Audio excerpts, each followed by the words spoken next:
Hello, everyone, and welcome. My name is Sharon Bonney. I'm the Executive Director for the Coalition on Adult Basic Education. And it is my pleasure to welcome you to today's webinar, Ability to Benefit, Connecting WIOA and Students to Financial Aid to Educate Low-Skilled Students. I'd like to just first off mention that all webinar participants receive a certificate of attendance, which will come to you tomorrow. You'll receive that within 24 hours. It's an automated email that comes right to your inbox. And all the material that we are sharing today will be posted to our website in a very special location, our Adult Educators Repository. The Adult Educators Repository is host to a number of different resources, but also including any information that is shared here. For those of you who are not aware, we have a virtual conference that will be taking place October 25th and 26th. We already have had 20 states sign on. All the participants in their state, all the members in their state can participate. And for a complete listing of those states, you're welcome to go to the COAB website and check out virtual conference to see if your state has signed up. If not, it's just $25 per day to attend.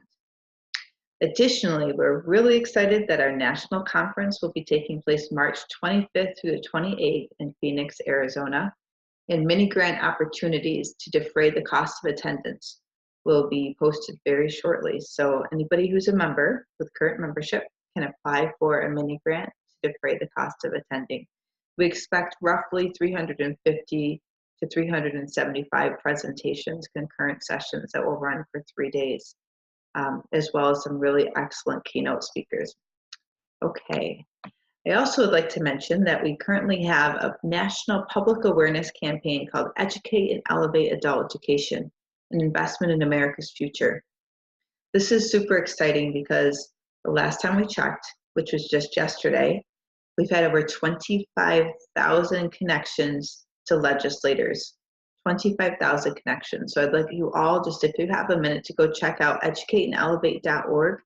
The goal is that we're going to raise awareness about the cause of adult education and why it's so important, and that we're going to help to ensure that legislators not only do not cut, but that they invest in adult education.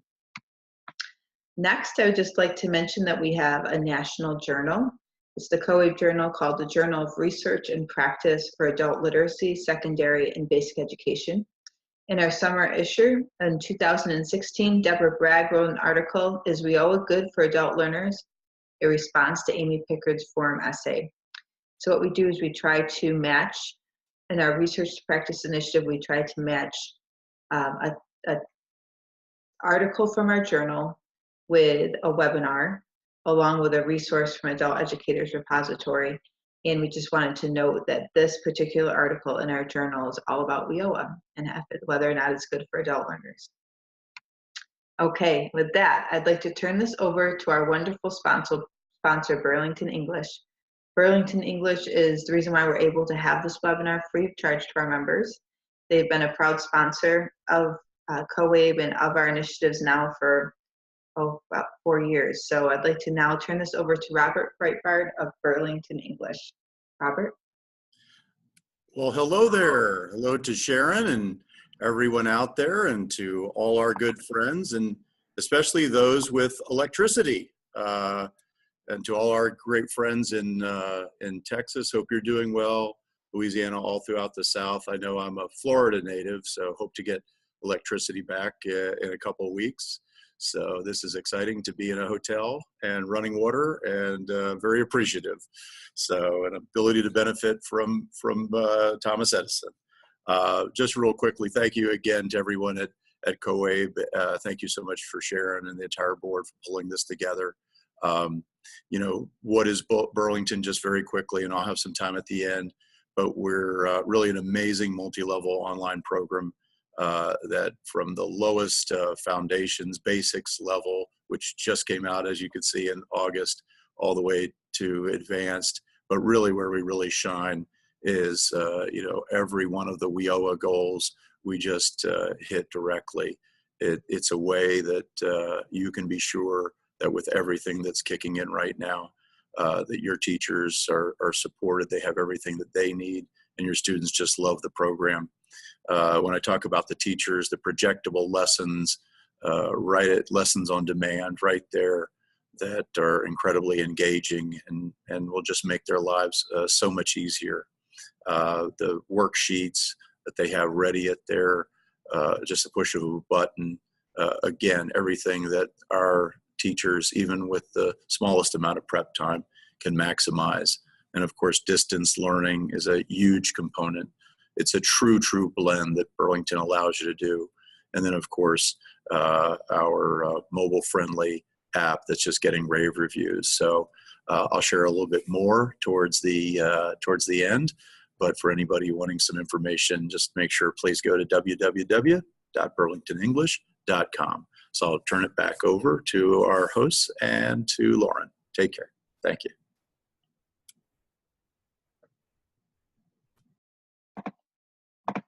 Thanks, Robert. Before we turn this over to Lauren, I'd just like to take a moment here to introduce her. So Lauren is a senior policy analyst at CLAF's Center for Post-Secondary and Economic Success, where she works to expand access to post-secondary opportunities and advocates for financial aid policies that serve low-income students. Prior to joining CLAF, Ms. Walizer was a U.S. Department of Education, where she addressed policy, management, and operational challenges related to federal post-secondary student financial aid programs. She also has experience in implementing and evaluating a targeted mentoring initiative at Big Brothers and Big Sisters of America and at a public elementary school. So with that, I'd like to introduce Lauren Walizer. Lauren, thank you for being our presenter today. Hi, Sharon. Thank you for having me. And hi, everyone.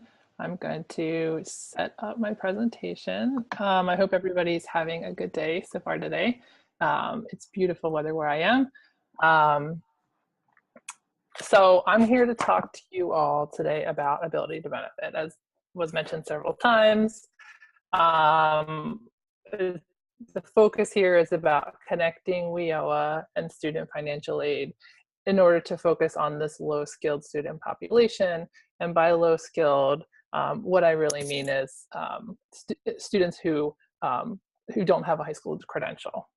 So ability to benefit is an important tool to promote equity in post-secondary education, and important for the types of students that I work and think about every day, and that CLAF really cares about, and I'm sure the types of students that you all work with.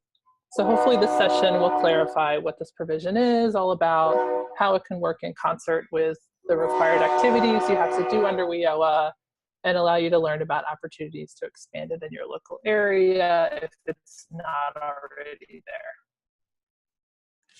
So really briefly about CLAF. We're an anti-poverty nonprofit. We're located in Washington, D.C. We advocate for federal and state policy reform that helps individuals get out of poverty and into a job that gives them a family supporting wage. And we also do technical assistance with state and local areas. We have 5 areas that we work, issue areas where we work, and I'm in the post-secondary and economic success team. My work, other than about ability to benefit specifically, thinks about federal and state policies that make education and training more accessible and affordable for low-income individuals, and addressing any barriers that they may face in trying to get that education and training. So a little overview about what I'm going to be talking about today. First, of course, some background about ability to benefit and what it is, what its requirements are. Some context about how it fits in with WIOA and thinking about ATB as another funding strategy for workforce programs. Then I'll talk about the different forms that IET programs can take, and this is all related to adult education, the adult education space. Then I'll talk about reasons we've heard from institutions and practitioners about why they've had barriers to implementing ATB, or what issues they've encountered, or reasons that they've heard why it won't work where they are, and try to give you tools to navigate around those excuses or those barriers or whatever that you encounter. And then finally, time at the end for questions. And when Judy and I presented this at the COABE conference, we had a lot of great questions. They were all really interesting, and so I want to make sure there's plenty of time for questions at the end. So this is why I think ability to benefit is so important. This is one example. This is a graphic from Georgetown.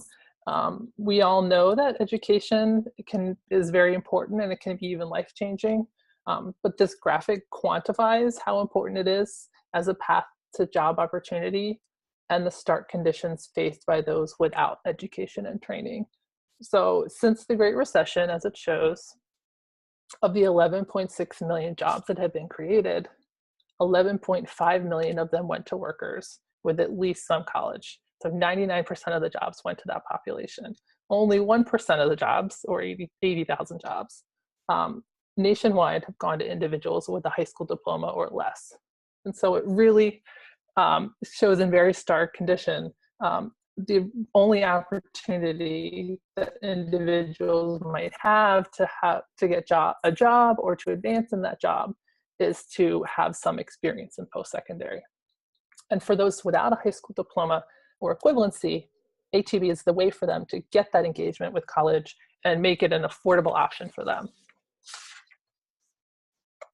So getting into it, ability to benefit. You may be familiar with ATB ability to benefit from several years ago, prior to 2012, when it was taken away.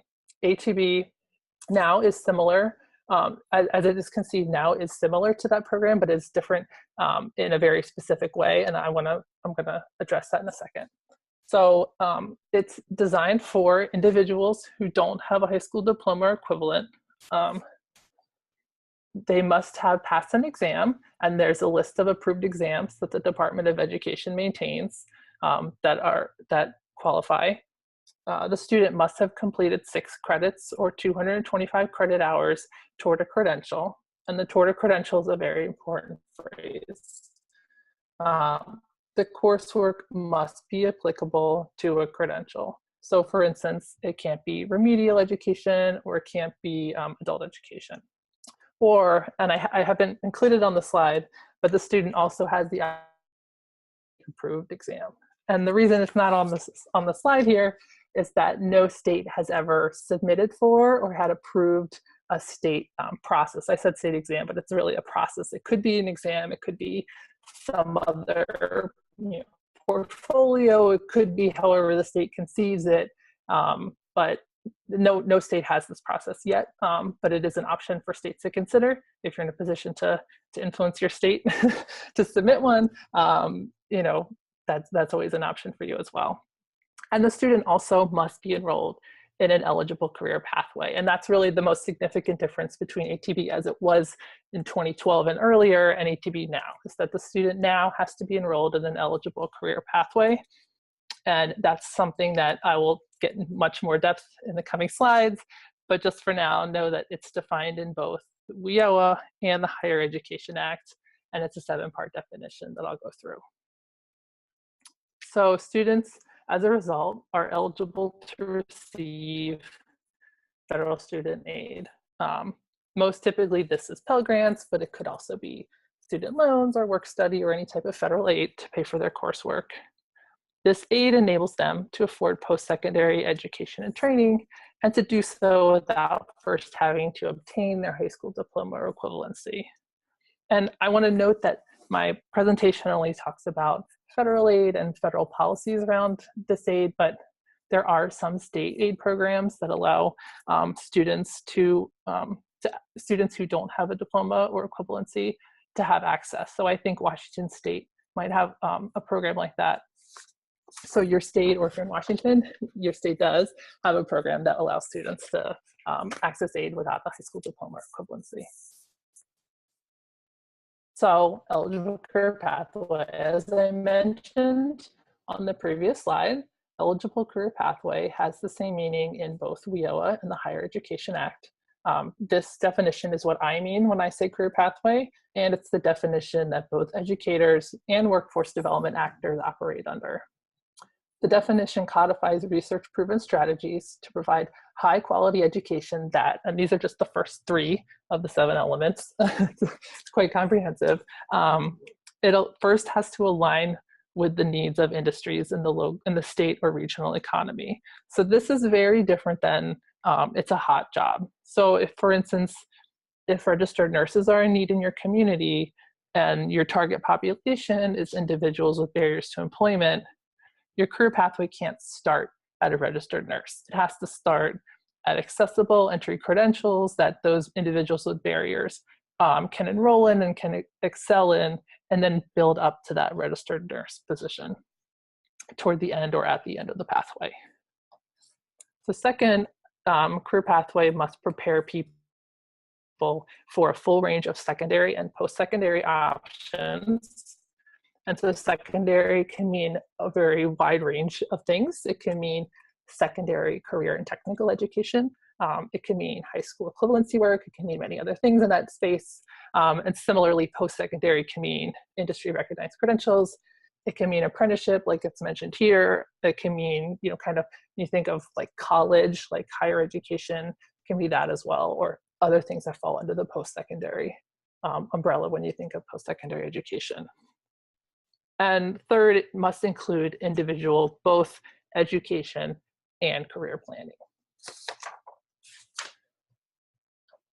So the next 2 points are really, they're the kind of the heart of the definition, like their physical location is in the middle of the definition of career pathway, but they're also really the key to what makes career pathways so innovative and so such a great model that's proven its success already. First of all, the education must be offered both concurrently and contextually with workforce preparation activities and training. So this is the idea of the WIOA Integrated Education and Training, or IET model. It's adult literacy, workforce preparation, and workforce training. They're all running simultaneously, they're balanced, and they're working toward the same set of outcomes. So this is the spirit of the IBEST model, although I'll provide some other examples of what IET can look like. I know IBEST is sometimes a high bar for people to meet, but there are many other forms that an IET model can take. And it also importantly must organize these 3 pieces, the adult education, the workforce training, the workforce preparation, in a way that intends that the student can complete the pathway in a shorter time than if they do those 3 pieces separately. And this is sometimes confusing, this idea of acceleration, but it's really about when you do them together concurrently and contextually, the student is able to get through them all in a much quicker way. So the last 2 points, individuals first must be able to get both a secondary and a post-secondary credential as part of the pathway. By secondary and post-secondary credential, if you're looking for like, what could that mean? What are some options under those terms?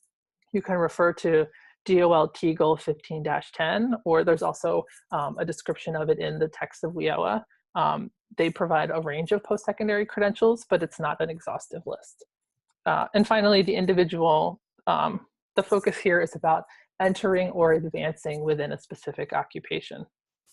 So that means you can be focused either on people who are not involved in that occupation at all. It might not even be people who are involved in work at all. You could be focused on out-of-school youth and getting them into an occupation or an occupational cluster, or it can be about people who are already engaged in the workforce and providing them with incumbent worker training or upskilling people in the contingent workforce. So it can be kind of, it's not exclusive to one population or the other.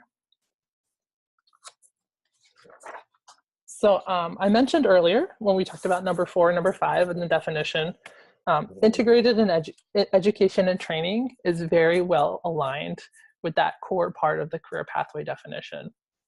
And even in the text here, this is from the WIOA regulations, you can see much of the same language that's used to define career pathway is also used to define IET here. It talks about providing the education concurrently and contextually. And there's also the idea that in both IET and career pathways, that a student's advancement in their education and in their careers is supported through the programming. So I talked about how IET has 3 programs, 3 activities that run simultaneously and balanced with one another. So one of those is adult education and literacy. The language posted here is from the WIOA regulations and how they define adult education and literacy, and the types of activities that can be included in that category. You can see it ranges from adult education to family literacy to English language acquisition to workforce preparation, and integrated education and training, if you look at the last one, is explicitly listed as one of the activities. So the second stream, if you will, is workforce preparation, as I mentioned. This is really broadly, you can think of this as developing a student's soft skills, those types of skills that they'll need to be successful in the workplace generally, no matter where they work. It's about critical thinking and self-management. So some of the things that are included under that include using information and working with others, things that really help their long-term career success. It can be very general. You can see the last point says other employability skills. So it can be a very wide range of skills that you consider to be important for the student to master. And then finally, there's workforce training. This again can be a wide range of options that work to build employment skills. It can be through on-the-job training, incumbent work training, skill upgrading, transitional jobs, many more. You can see it's a very long definition. And I would refer you to item 10, Roman numeral 10, letter X. The definition also includes adult education and literacy activities, including English language acquisition and IET programs, in combination with some of those options I listed, like on-the-job training and skill upgrading. So just to summarize,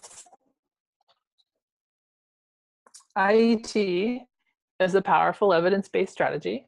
It builds essential foundational skills in reading, math, English language, and more through the adult education and literacy stream.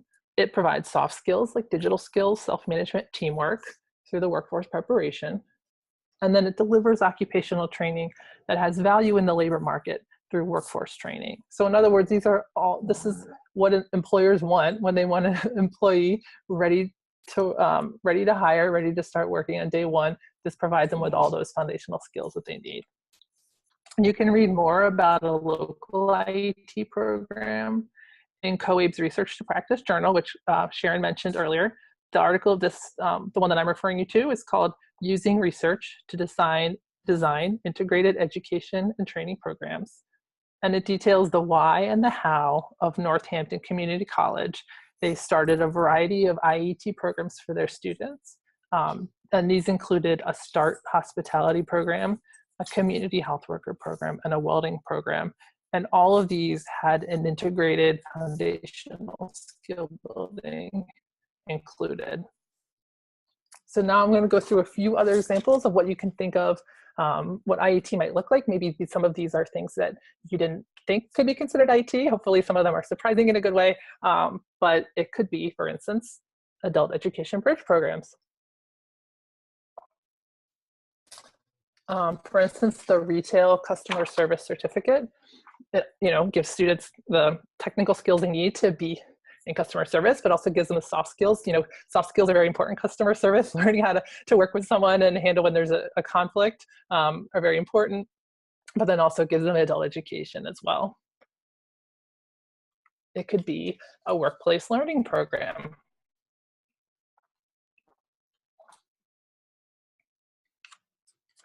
Or it could be a pre-apprenticeship program.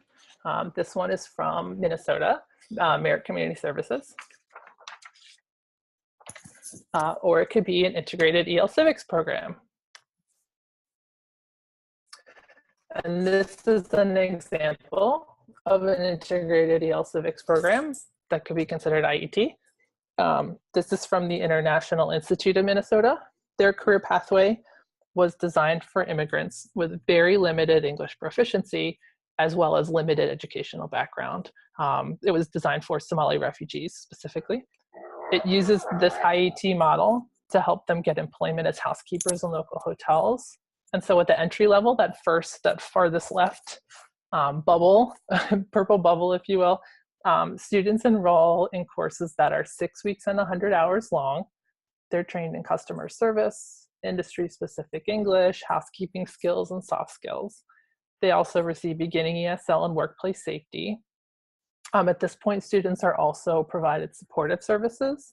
They're taught how to navigate on transportation, immigration and citizenship services, enrolling their children in school, and help with furnishing their apartment. I mean, like really important things to get them settled in the community. And so at that point, you can see the green circle, they're able to get a job as a housekeeper that starts at $10.20 an hour. And so then if they continue on the career pathway, and they move into the advancement part of the career pathway, they can then receive supervisor training.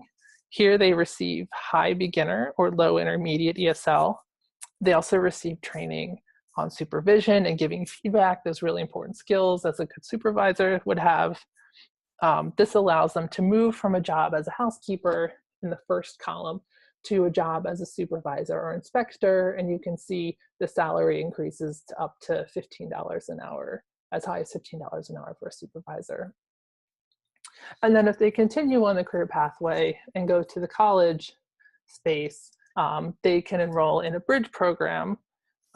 This provides them with reading, writing, math, skills that they'll need to be successful in college, as well as college navigation, obviously very important. Another important tool to be successful in college is knowing how to navigate all the bureaucracy that colleges inherently have. And they, oh, I'm sorry, I went forward. Oops. All right, I don't know how to go back, but it's okay. I was, there we go. Sorry. So then if they continue on, they can receive their hotel operations certificate, and that's a combination of the 8-credit college hospitality course and an additional 12 credits for a total of 20 credits. And at that point, if they complete the pathway to the certificate, they can become a supervisor or an assistant executive housekeeper. So now, there we go. Okay, so I also want you all to be aware that there are some programs around the country that allow students to receive their high school diploma or equivalency based on their post-secondary work. So these are 2 examples. So in Washington, high school equivalencies are awarded based on transcripts, experience, prior learning, and or testing, some combination of any of those. And in Wisconsin, their equivalency diplomas are given out retroactively. So after the student is already in college and they've completed either 24 semester or 32 quarter credits in post-secondary. And this ties back to ATB because in ATB, this is also the case. Students with an ATB eligible, who are in an ATB eligible career pathway, don't need to first earn their diploma or equivalency before getting their post-secondary credential.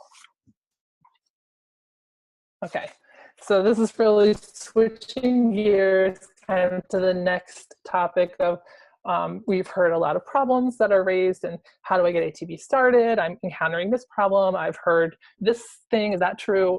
We've heard a lot of different things from our work. We, as in Judy and myself, my colleague Judy Mortrude, in our work on ability to benefit. And these are really by far the 3 most common barriers that we've heard from individuals and institutions in getting ability to benefit started.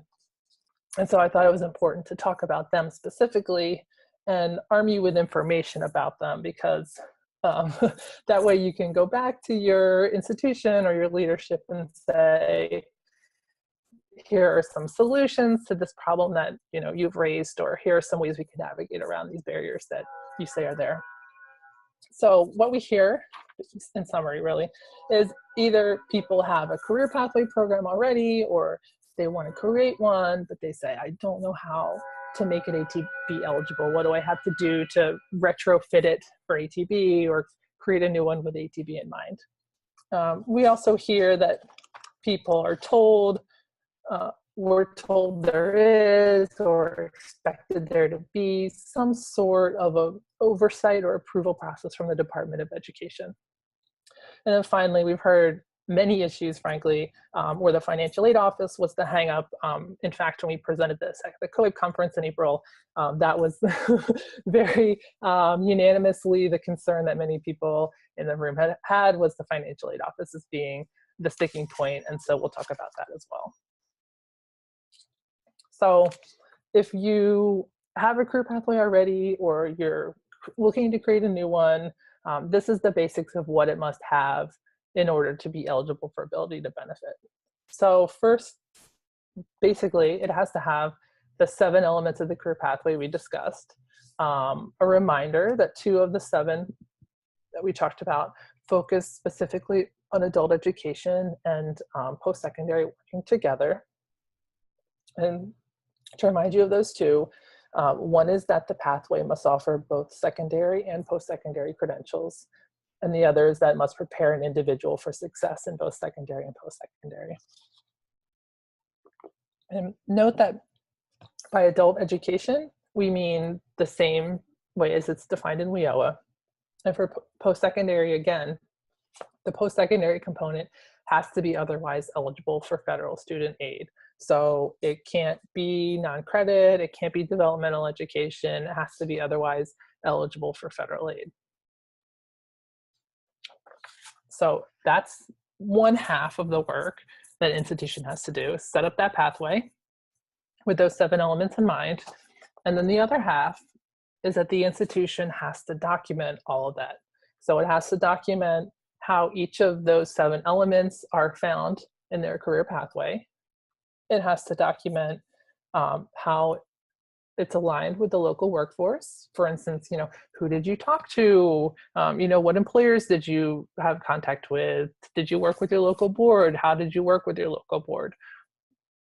And then finally, it must also document that the student themselves who's receiving aid with ability to benefit is actually eligible for that aid. And that's not any different than any other student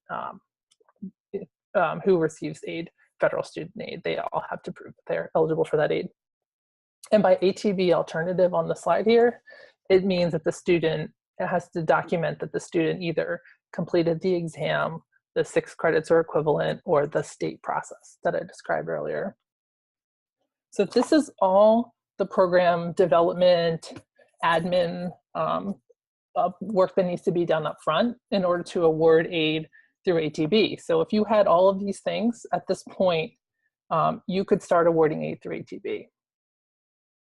But we still hear, even if an institution has this, or they say, we haven't documented things yet, but we easily could, we still hear the concern of, but doesn't there need to be someone that signs off on this? Doesn't someone need to approve this?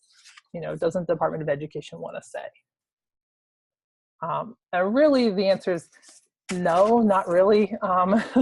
We've heard pretty clearly from the Department of Education that they have no, and they will not be developing a process to review or approve career pathway programs.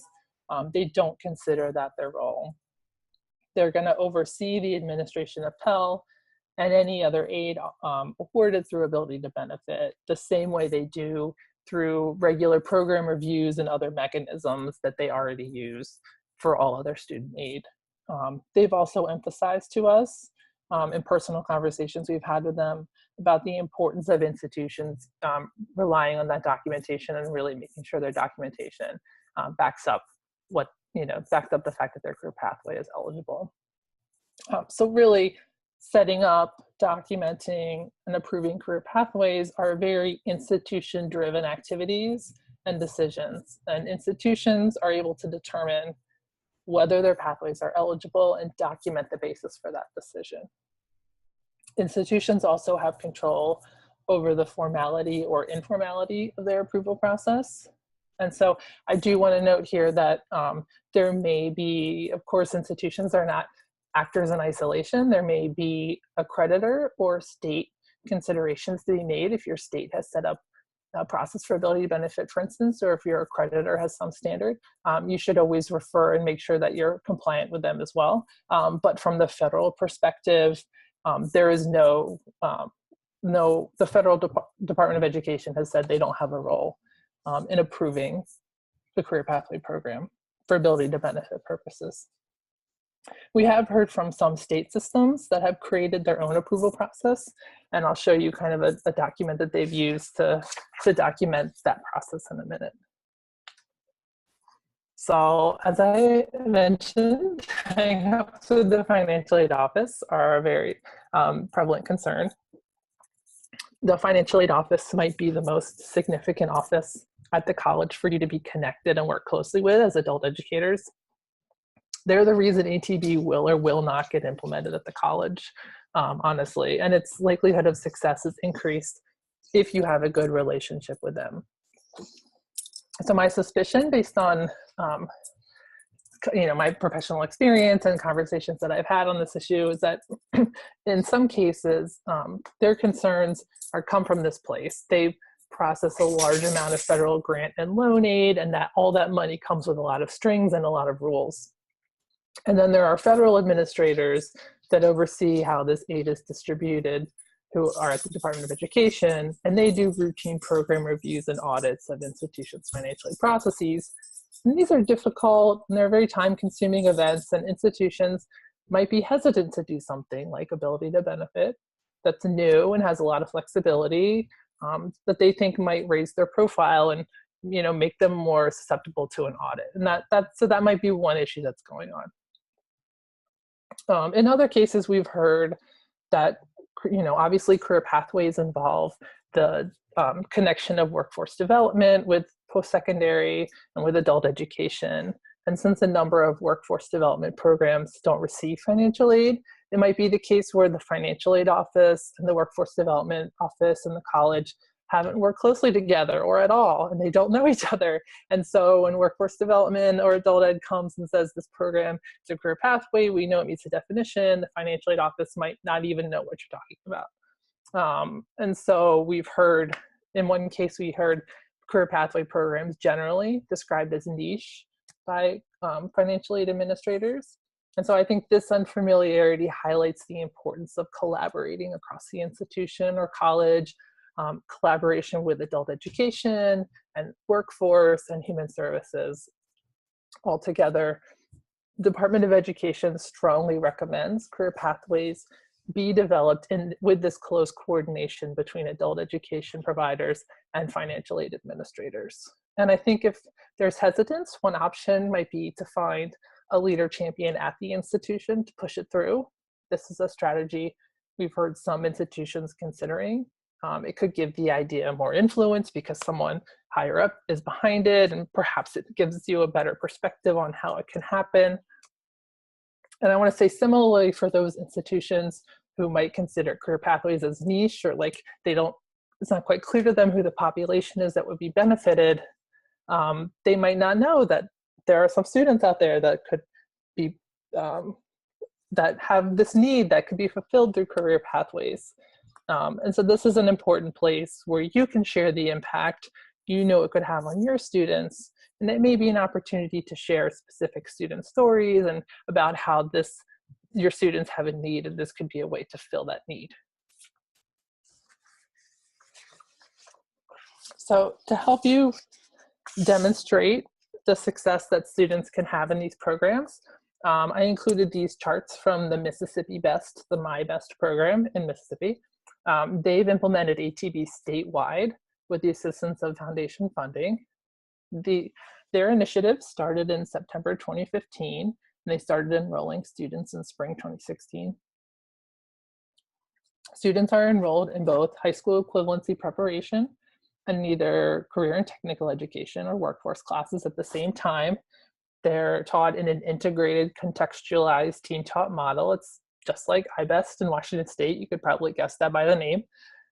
Over 200 students, you can see on the chart on the right, over 200 students have completed their high school equivalency between spring and fall 2016. And one more chart from that. In addition, the program's awarded more than 1,000 credentials in that same time period.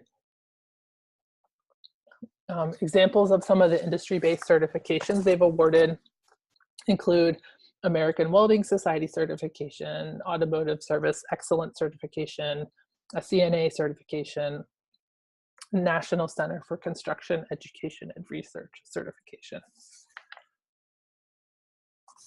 So this is when I refer to a state or system level implementation. This is an example. This is sample documentation that may help your financial aid office and assuage some of their concerns. It was created by the Technical College System of Georgia, and it was led, the development of this documentation was led by the Student Affairs Office. They created templates of how to document an example program, how to document student eligibility for financial aid, and that's what this one is, and how to document ATB students in their banner system. And they collected other external ATB related documents that they thought might be helpful or interesting to their colleges. And so the questions that are on here, this is just part of the document, but they're really just meant to be demonstrative of the ones that institutions must be thinking about. So the specific wording is not important, it's just the kind of the ideas, the questions that they're asking and the things that they're thinking about is really what's most important. These templates were used across their institution, across their campuses and across their institutions. An advantage to a system-wide approach, for instance, if you live in a state with a state college system, is that it creates uniformity and the awareness of ATB and can potentially improve equity of implementation. So this was something that came up when we spoke to a college that's in a state without a state system, but they do have multiple campuses for their school. And they were considering a strategy like this because they were concerned if they had a student who would be ATB eligible, and if they enrolled in one campus, it would really be luck of the draw whether they enrolled in the campus and that had ATB versus not ATB. Or if they took some classes on one campus and some classes on the other, would they not be ATB eligible on the one, but they would on the other? So they were very concerned about that consistency across their campuses. Some states have taken the initiative to issue guidance. In many cases, the guidance is a restatement of the required provisions and introduces a path forward for the program approval and creation. This may be an option for you to move your program forward, so the champion to implement might not be located at your college. They might actually be located at the state level. So this is another example documentation they came up with. I thought this one is useful because it's specifically about the development of career pathway. It asks questions including list the credential students will earn, list the college staff and advisory members who participated in the selection of the industry sector.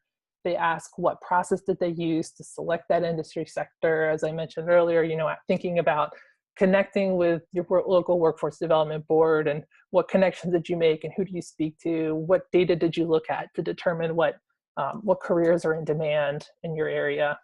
So again, asking the questions in this specific way, using this wording is not required, but making sure that you think through these issues and you document these issues that's the most important part. So a review of the things that I talked about in this last section. If you hear, I don't know what a career pathway is, I don't know how to get started with it, what is it? I've never heard of it before. Feel free to send them this presentation where I go through each of the 7 elements, or you can refer to the Department of Labor Career Pathways Toolkit. You can also go to CLASP's ATB resource page where we have information about it and a lot of other resources on it, and how to implement career pathways and ability to benefit more broadly. And the link to that is on the next slide. If you hear no one's approved this, who's supposed to make sure that that our program is okay to start awarding aid? A reminder, Ed does not and will not approve. You can send it to them, but you're just wasting your energy. If the financial aid office defers, you may need a leader champion at your institution. At the least, I think the least you can do is improve collaboration with them and across the institution generally, because that will benefit you beyond just implementing career pathways and implementing ability to benefit. If you say, I don't know what I'm supposed to document, I did go through the categories about the elements of the career pathway, alignment with local workforce needs, and the student eligibility. But in general, kind of the point I tried to emphasize in the last few slides is that what the Department of Education is really looking for is that you engage in this thoughtful process, you talk to the people that have the knowledge about the workforce, and that you've demonstrated in the documentation, the things that you've described, that you did engage in this thoughtful process with them.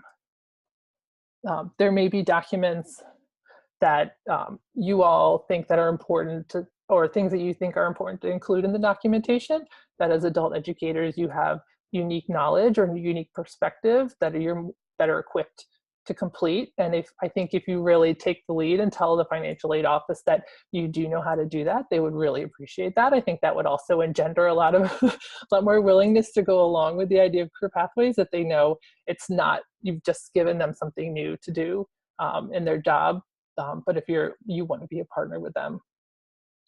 And finally, we've also heard kind of, there might just be disinterest. They don't know what it is. It sounds like a lot of work. It's something new. Maybe it's a fad. So again, you may need to find a leader champion, someone who really believes that doing this is worth the time and the energy that it's going to take to engage.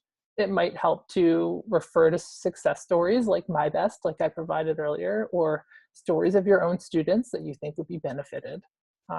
We've also heard that a pitch that seems to have traction with institutions is to talk to them about how this is a population of students that were previously not able to enroll, that now they can engage and bring into their colleges. Especially many community colleges have much lower enrollment than they did around the recession time, that this is something that if you say this is a whole new population we can bring in and enroll and get into college, sometimes that really perks up institutions' ears.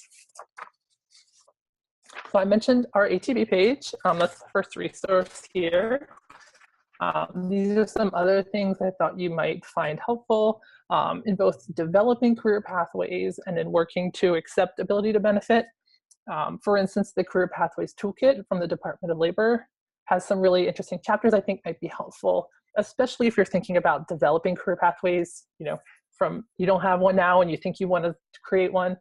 It talks about identifying partners to do so, talking about developing or modifying programs with industry partners, and it talks about developing accelerated contextualized learning strategies, among many other chapters.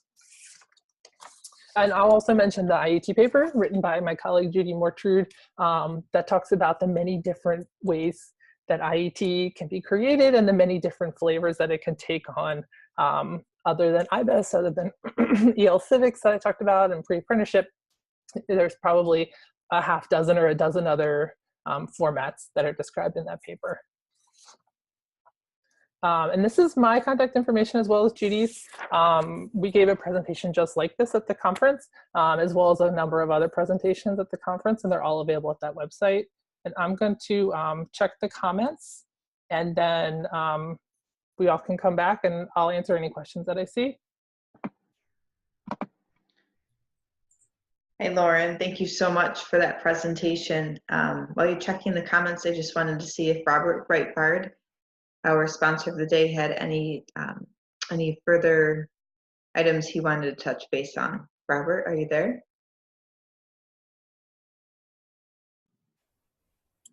Hi, Sharon. Hey, Robert. Did you have any slides you wanted to show us? I've been away from technology and electricity so long. Allow me just one moment. Thank you so much. And thank you to everybody again. And so much with the ability to benefit here. Just to finalize, working back from the WIOA goals, with preparation for finding the right career, that's what Burlington really excels in, a way that students walk into a credentialed program in the future and they've got the background, vocabulary and content knowledge. So everything that's done for an ESL learner for preparation for life after ESL, the job placement, everything that pulls us together with Title I and Title II and how we work together with workforce plans, all of that. And the neat thing that you see right here is that it's done in a digital portfolio. So no more 1,000 filing cabinets, but rather everything done for each individual learner. And something that's like having their own personal career counselor with them the entire way. And then, not just job acquisition, but job retention. And what are those things that we can be doing with our students so that when they get their jobs, they keep their jobs for that job retention part of WIOA. And then lastly, moving on and knowing, and if the difference between how kids learn and adults learn is that adults want to be more active in their learning, letting them know that there are resources out there, such as websites, such as the mock college website you see, that's part of the Burlington Career Pathways program, that they can be, again, partners in their learning. And then lastly, everything that everybody needs for integrated English literacy and civics, particularly the civics component, is incredibly well done, including role play for the actual citizenship interview. And then lastly, a heavy component within Burlington, using your computer in a digital literacy component, which just super helps those taking their first steps with keyboarding and mouse skills. And then lastly, of course, coverage of WIOA. And then to contact us, just www.burlingtonenglish.com/contact, and look forward to touching base with everybody out there. Thanks to Sharon and Lauren and everyone who participated in today's webinar. Thanks so much, Robert. So I'll turn it back to Lauren for the question.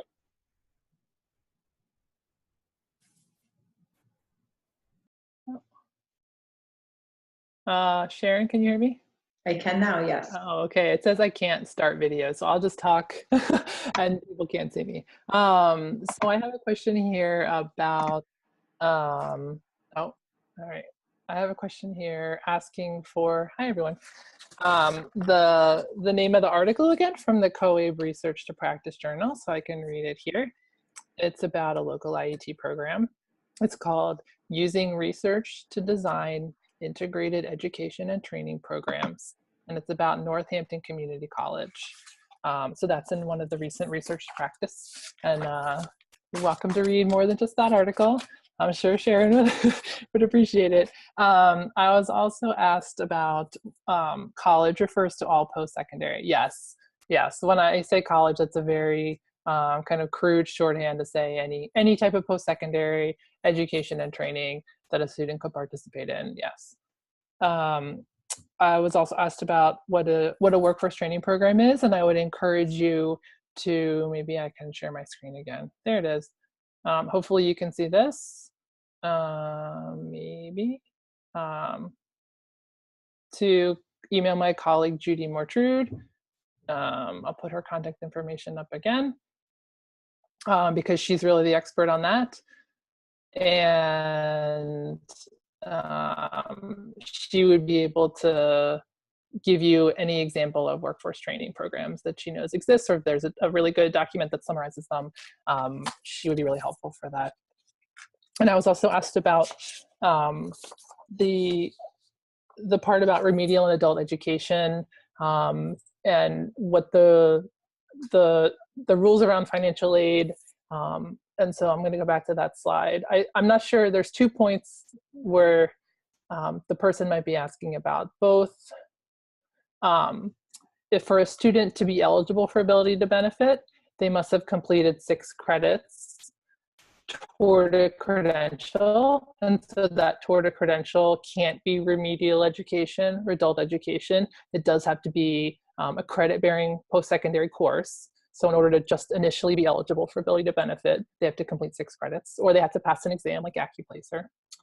Or it could be referring, the question could be referring to this part where the student participating in career pathway programs, what we see is that the challenge with career pathway programs is that when they're chunked up into components, shorter components, sometimes institutions don't award aid for the smaller credentials because they may not be the minimum number of hours and credits required under the rules to be eligible for financial aid. And so what I'm trying to say here is that those pieces individually, if they're not eligible for financial aid in other circumstances, then they're not eligible in a career pathway for ability to benefit. And the institution will know about those specific circumstances. So let me go back and see. I think that was all the, let me stop share so I can look at the questions a little more easily.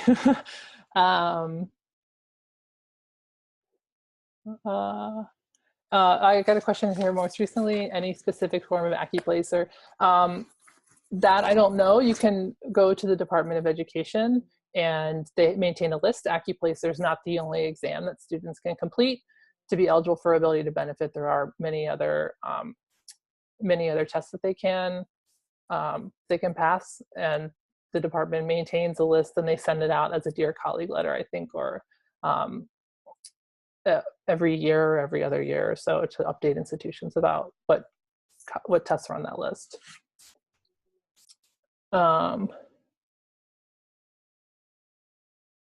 Yeah, also I see a question about what is the passing requirement for ATB. I think that is set by the institution.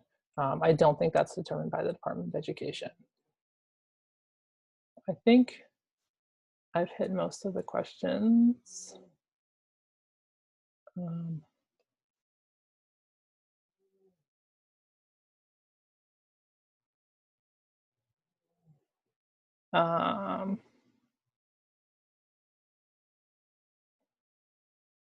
guys are asking a lot of good questions. It's hard, but my attention keeps being drawn from one to the other. What is this?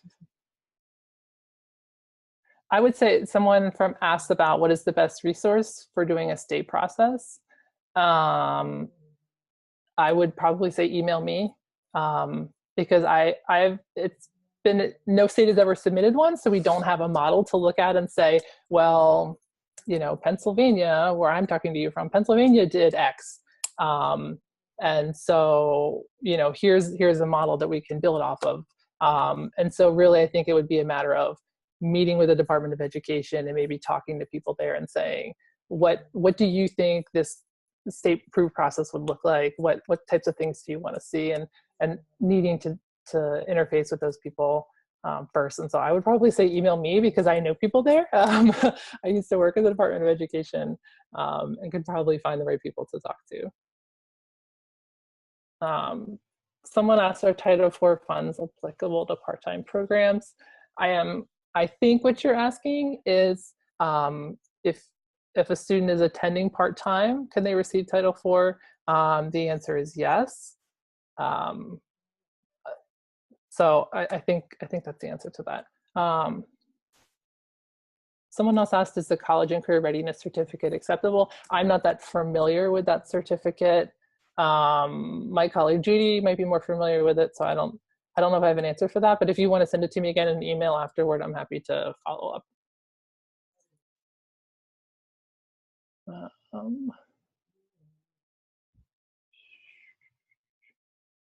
Sharon, I think that's a good chunk of the questions. Lynn is asking about students who completed ESL, completed high school in their home country.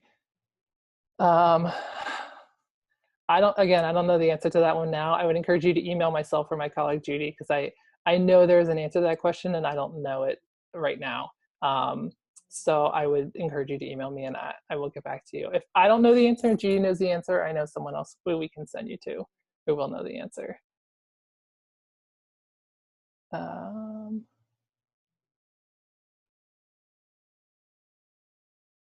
I think that's all the questions, Sharon. I think I got them all. And of course, anyone, if you think of any question afterward, again, you can email me. I'm Lauren Walizer, LWALIZER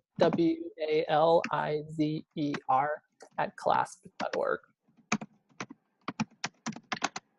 Great, Lauren, I just put that into the chat box for everybody. So if you have questions, please email Lauren. She's wonderful. She'll get right back to you. I would just like to take this time now to thank everybody for participating and to remind you all that the PowerPoint will be available, the recording will be available, and you will also receive a certificate of attendance. So thank you all for your time. Thank you for participating, and we hope to see you on the next COAG webinar. Thanks so much, and thank you to Robert Breitbart of Burlington English. Bye now.